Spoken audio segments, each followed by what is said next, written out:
13 సంవత్సరాల చిట్టి తల్లి మీద 32 మంది ఏకతాటిగా అత్యాచారానికి పాల్పడ్డారు. దానికి కారణం ఒకే ఒక ఆటో డ్రైవర్. ఇది ఎక్కడ జరిగిందంటే రాజస్థాన్ రాష్ట్రంలో శ్రీగంగానగర్ అనే ఊరిలో జరిగింది. ఈ ప్లేస్ అనేది రాజస్థాన్కి, పంజాబ్కి, పాకిస్తాన్కి దగ్గరలో ఉంటుంది. ఈ ప్లేస్లో అనేది మన భారతదేశంలో ఈ ఘటన జరగడం అనేది చాలా బాధాకరం. అంటే ఒక ఆటో డ్రైవర్ 13 సంవత్సరాలు ఒక పిల్ల 8వ తరగతి చదువుతుంటే ఆ పిల్లని రోజు స్కూలుకి తీసుకొస్తా ఉంటాడు.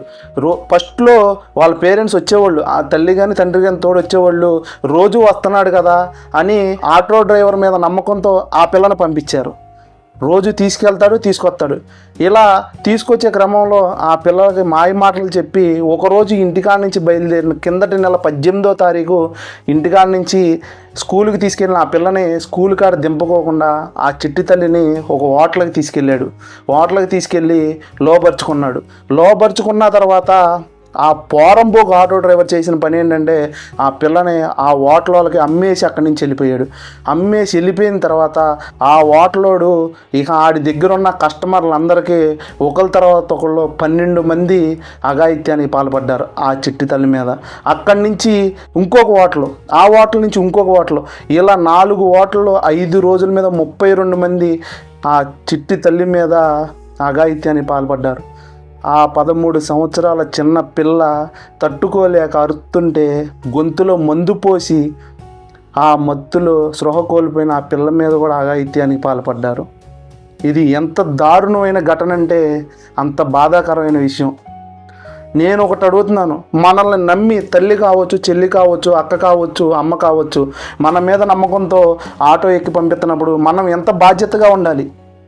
వాళ్ళు గమ్యస్థానం చేరే వరకు కూడా మనమే బాధ్యత వహించాలి. మనమే ఆ టైంలో వాళ్ళకి ఏ ఇబ్బంది వచ్చినా మనమే తండ్రి అవ్వాలి, మనమే అన్న అవ్వాలి.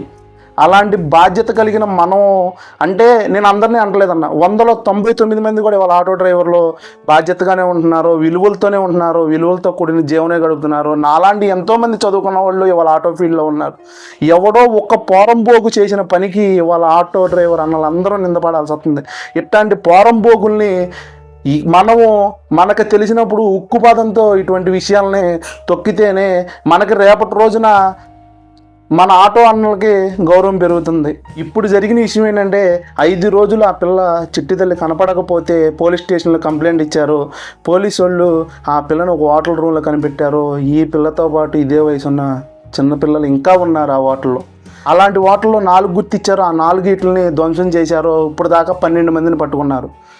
ఇప్పుడు వాళ్ళ మీద కేసు పెట్టి వాళ్ళని జైల్లో పెట్టి పోలీస్ స్టేషన్లో పెట్టి రాత్రి పగులు కష్టపడి ఒక లక్ష్యం పెట్టుకుని సాధించి వాళ్ళ ఐఏఎస్లో, ఐపీఎస్లో జడ్జిలు అయినా వాళ్ళ విలువైన సమయాన్ని ఎట్లాంటి పోరంబోకుల కోసం అవజేయటం అవసరమా? లేదు మరి దేశ సంపదను ఎట్లాంటి పోరంబోకులు జైల్లో పెట్టి మేపడానికి అవసరమా? ఒకసారి అందరం ఆలోచించాలి.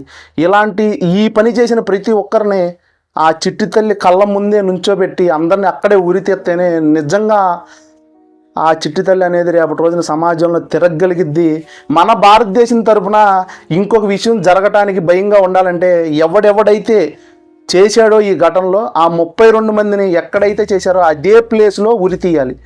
న్యాయం జరిగింది అని నేను ఏ రోజు చెప్పను, కానీ కొంచెమన్నా ఆ చిట్టి తల్లి మనసు గాయం తగ్గిద్దని నేను మాట్లాడగలను. ఎప్పుడో మహాత్మా గాంధీ గారు అన్నారు, అర్ధరాత్రి ఆడపిల్ల ఏ రోజైతే దేశ నడివీధుల్లో తిరిగిద్దో అప్పుడే భారతదేశానికి నిజమైన స్వతంత్రం వచ్చిందని చెప్పారు. పగలే ఇలాంటి సంఘటనలు జరుగుతుంటే ఇంకా ఆడపిల్లకి భారతదేశంలో రక్షణ ఎక్కడుందని నేను గట్టిగా అడుగుతున్నాను. ఈ చిట్టి తల్లికి న్యాయం జరిగే వరకు ఎవరైతే తెలుగు రాష్ట్రాల్లో ఉన్న ఆటో డ్రైవర్ అన్నలు చాలామంది సోషల్ మీడియాలో వాళ్ళ వీడియోలు తీస్తున్నారు. ప్రతి ఒక్కరూ కూడా ఈ చిట్టి తల్లికి న్యాయం జరిగే వరకు వీడియోలు తీద్దానే ఉన్నాం. వాళ్ళని ఉరి తీసిన రోజే నిజంగా ఆ చిట్టి తల్లికి న్యాయం జరిగినట్టు. 32 మందిని ఉరి తీయాలి అని మన యూట్యూబ్ ఛానల్ ద్వారా తెలుగు రాష్ట్రాల్లో ఉన్న ప్రతి ఒక్క ఆటో డ్రైవర్ అన్న మనసు ద్వారా నేను ఇవాళ గట్టిగా చెబుతున్నాను. మనం అందరం ఆ చిట్టి తల్లికి న్యాయం జరిగేదాకా ఆ తల్లికి మనం సపోర్ట్గా ఉందాము. మన దేశంలో కూడా న్యాయం బతికి ఉంది, ప్రతి ఒక్కరికి న్యాయం జరిగిద్ది. ఇదిరా మన భారతదేశం అని వాళ్ళని ఉరి తీసిన రోజున మళ్ళీ నేను వీడియో పెడతాను. అప్పుడు దాకా ఎవరైతే అన్నా నా చిన్న రిక్వెస్ట్, నేను చిన్నవాడిని అయిపోవచ్చు, యూట్యూబ్ ఛానల్ నా చిన్నది అవ్వచ్చు, చాలామంది పెద్దోళ్ళు ఉన్నారు, ఆటో తోలుతా వీడియోలు తీసేవాళ్ళు చాలామంది ఉన్నారు. ప్రతి ఒక్కరూ కూడా ఈ విషయం మీద వీడియో తీయండి. ఆ చిట్టి తల్లికి న్యాయం జరిగేదాకా సోషల్ మీడియాలో వీడియోలు తీస్తానే ఉండండి. నిజంగా 32 మందిని ఉరి తీసిన రోజున అప్పుడు మనం అందరం కలిసి వీడియో పెడదాం. ఇదిరా నా భారతదేశం అంటే, ఇదిరా నా భారతదేశంలో అన్యాయం జరిగితే ఏ ఆడపిల్లకైనా జరిగే న్యాయం అని మనం గట్టిగా చెబుదాం. అప్పుడు దాకా ఆ పిల్లకి మనం సపోర్ట్గానే ఉందాం. అందరికీ నమస్కారం. బాయ్ అన్న.